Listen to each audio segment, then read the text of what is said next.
এই গাছ ছাড়ো, গাছ ছাড়ো।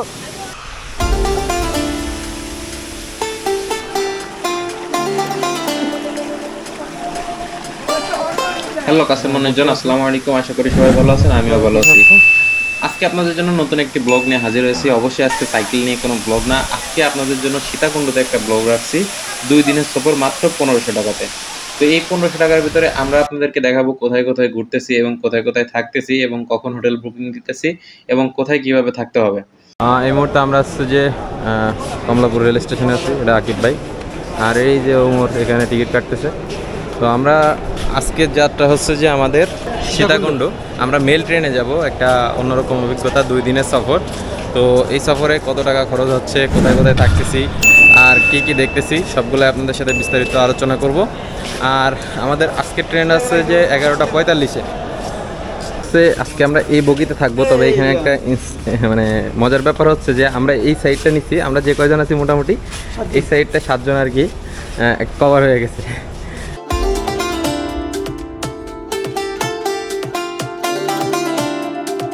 এই মেল ট্রেনটা করে আসছিলাম।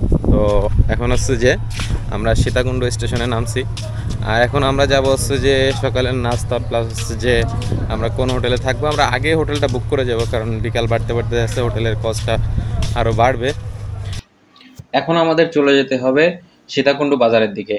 রেল স্টেশন থেকে নেমে হাঁটার রাস্তা 5 মিনিট হাঁটলে আপনারা চলে যাবেন সীতাকুণ্ড বাজারে। সীতাকুণ্ড বাজারে এসে আমরা এই হোটেলটা বুকিং করে দিয়েছি, হোটেলের নামটা সঠিক মনে নেই। তবে আমরা এই হোটেলে এসে আমরা এই রুমটা আর পাশে আসছে কিনা আরেকটা রুম, আমরা যেহেতু 7 জন ছিলাম তাই আমরা 2টা রুম বুকিং দিয়েছি। এক রুমে 3 জন এবং এই রুমটার ভিতরে 4 জন। তো এই রুম টোটালি পড়ছিল 1200 টাকা। তো পার পার্সন পড়ে যাচ্ছে কিনা 130 টাকা করে। এরপরে আমরা নাস্তা খেয়ে নেই।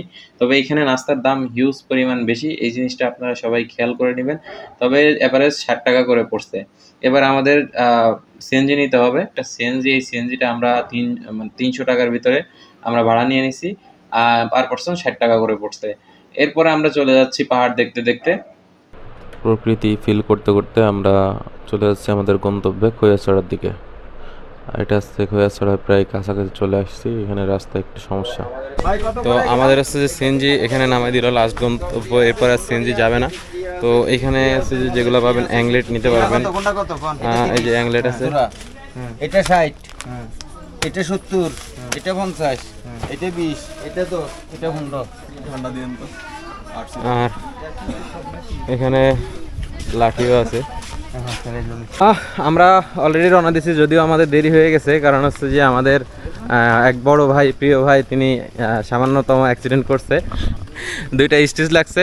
পাশাপাশি হচ্ছে যে তাকে রেখে আসতে আসতে আমরা বর্তমানে এখানে 11টার সময় পৌঁছেছি, মানে খৈয়াছড়ার নিচে। তো আমাদের জানি আজকে অনেক দেরি হয়ে গেছে, তো এর জন্য একটু দ্রুত করতে হবে, বাকিটা দেখা যাক পথে পথে।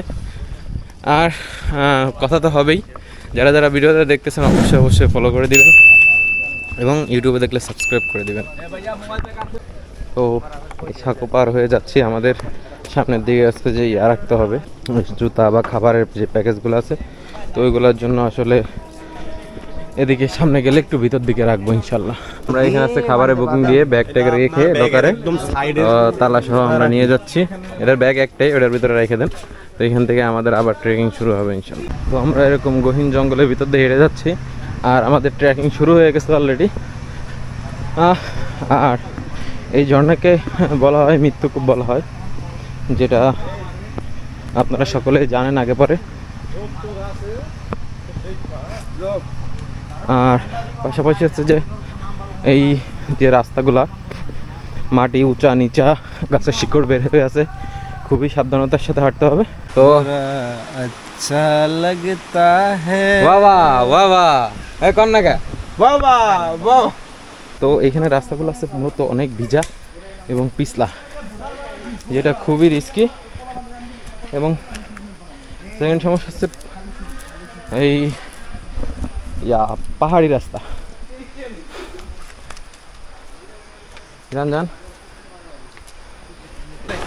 আমরা এখন হচ্ছে জিরিপথে হাঁটতেছি। তো আমরা মোটামুটি যারা আছি, তো আমরা বাস নাই, কাউরে বাস দিতে চাই নাই।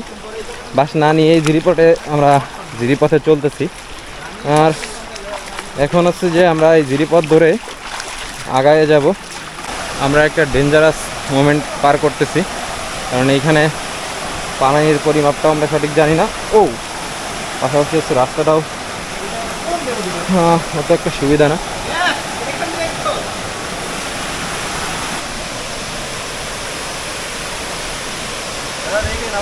নো প্রবলেম, দড়ি তো আছে, এই যে একটা রশি আছে এখানে। এই জায়গার রাস্তাটা আসলে খুবই ডেঞ্জারাস, মানুষ শুধু শুধু এটাকে মৃত্যুপুরী বলে না। তো চলেন, সামনে আরো অ্যাডভেঞ্চার অপেক্ষা করতেছে। এটা পুরোটাই উঁচু।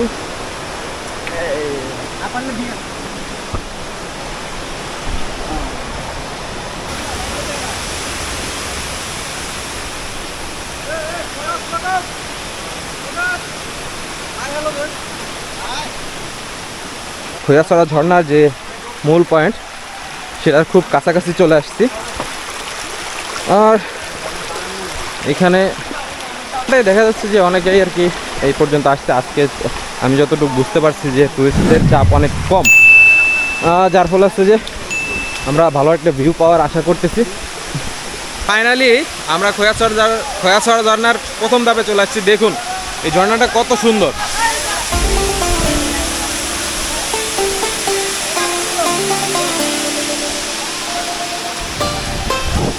এটার উপরে আসছে যে আরও 7টি ধাপ আছে।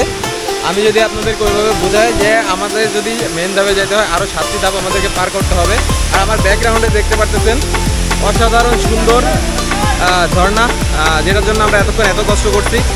আর এই মানে পাহাড়ি পথগুলো আমরা ট্রেকিং করছি। ওয়াও,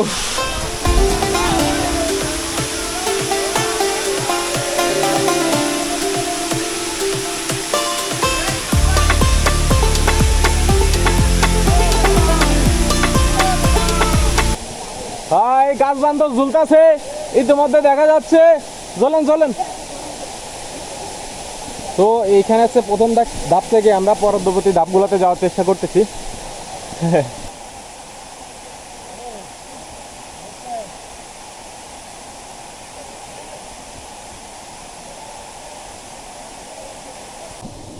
তো দেখতে পাচ্ছেন বর্তমান এখানে পরিস্থিতি।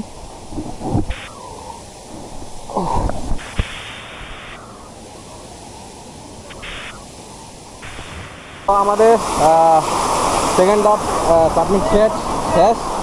সেকেন্ড ধাপ শেষ করে আমরা এখন তৃতীয় ধাপের দিকে এগোচ্ছি। তো মোটামুটি আমরা হচ্ছে তৃতীয় ধাপের দিকে চলে আসছি। আর এক একটি ধাপ যেন এক একটি ভালোবাসা, অসাধারণ মুহূর্ত আমরা এনজয় করতেছি। তবে এখানে রিস্কের বিষয় হচ্ছে যে আপনার কিছু কিছু জায়গা আছে অনেক গভীর, যে জায়গাগুলোতে আপনি মানে ঢুকে যাবেন বা আটকে যাবেন, এই ধরনের সমস্যা। যেমন দেখেন এই যে রাস্তাগুলো দেখেন, ও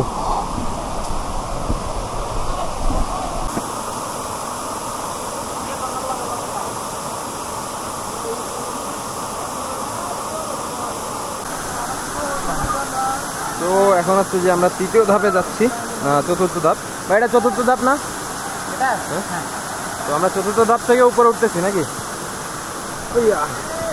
তো এই রাস্তাটাও মোটামুটি রিস্কি এবং অসাধারণ সুন্দর। মাশাআল্লাহ।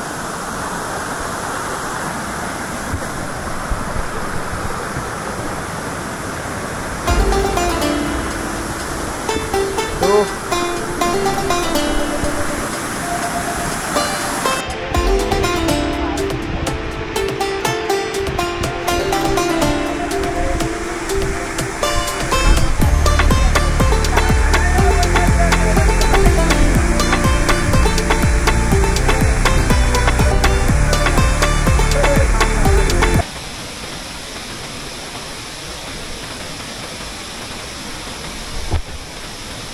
আমরা এখন আছে 5তম ধাপে আছি, মানে 7টা ধাপের ভিতরে মানে যে 7টায় উঠা যায় ওর 5তম ধাপে আছি। আর এটা অসাধারণ, মানে ধাপে ধাপে ধাপে, ঠিক আছে। আর এটা সৌন্দর্য আসলে আপনারা ভিডিওতে যতটুকু দেখতে পারতেছেন তার থেকে অনেক বেশি। আর পানির শব্দে আসলে মন জুড়ায় যাচ্ছে। এত মানে এই ঝর্ণাটা আল্লাহর কি রহমত, কি সৌন্দর্য। এত গহীন জঙ্গলের ভিতরে তো সুন্দর সুন্দর ঝর্ণা প্রবাহ।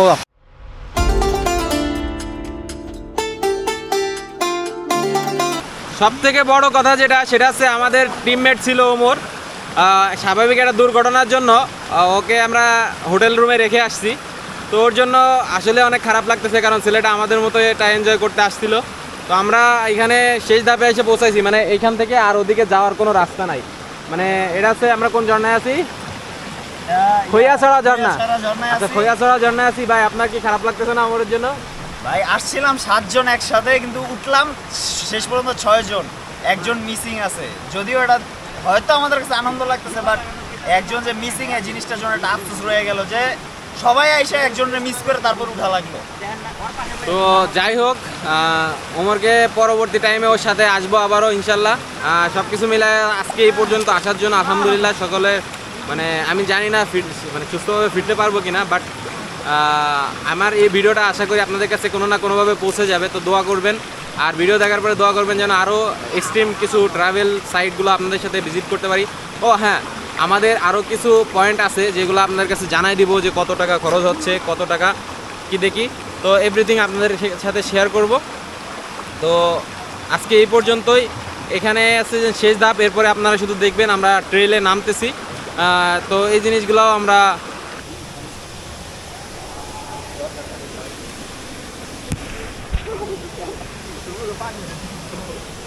লাস্ট ডেঞ্জার জোনের ঘাট, এটা সব থেকে ডেঞ্জারাস, যেটা এখানে দেখতেছেন অনেকেই বসে আছে, মানসিকভাবে ফিট হচ্ছে।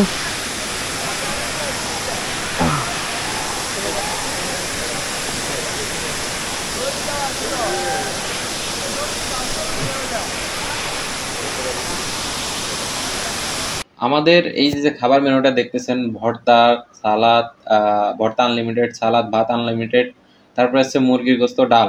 তো এটা হচ্ছে টোটাল 150 টাকা করে পড়ছে। আপনারা অবশ্যই আগে থেকে খাবার বুকিং দিয়ে যাবেন, না হলে পণ্যতে খাবার পাবেন না। এবার আমাদের ফেরত যাওয়ার পালা। এই সিএনজিতে আমরা 6 জন ছিলাম, 370 টাকার মাধ্যমে 62 টাকার মতো পড়ে পার পার্সন। তো আজকের দিনে টোটাল খরচটা আপনাদেরকে আমি জানিয়ে দিব এই মুহূর্তে। তো এই পর্যন্ত হচ্ছে যে আমাদের যে খরচটা ছিল সেটার সাথে যোগ হবে রাতের খাবার আমরা তেমন কিছু না পেয়ে মোরগ পোলাও খেয়ে নিয়েছিলাম, এবং রাতের খাবারে আমাদের 150 টাকা পড়ছিল। আর আজকের দিনে টোটাল খরচ হচ্ছে 762 টাকা। আর আগামী দিনে আপনাদের জন্য থাকতেছে আমরা কিভাবে নাপিতা ছড়া টু ঢাকা ট্রিপের ডিটেলসটা আছে সেটা আপনাদের সাথে শেয়ার করব, এবং নাপিতা ছড়াই যেটা দেখবো সেটা আপনাদের সাথে সকল গাইডলাইন শেয়ার করব। ভিডিওটি ভালো লাগলে অবশ্যই লাইক, কমেন্ট, শেয়ার করবেন, এবং ইউটিউবে দেখে থাকলে সাবস্ক্রাইব করে দিবেন। আজকের মতো এই পর্যন্তই। ভালো থাকবেন, সুস্থ থাকবেন এবং দোয়া করবেন।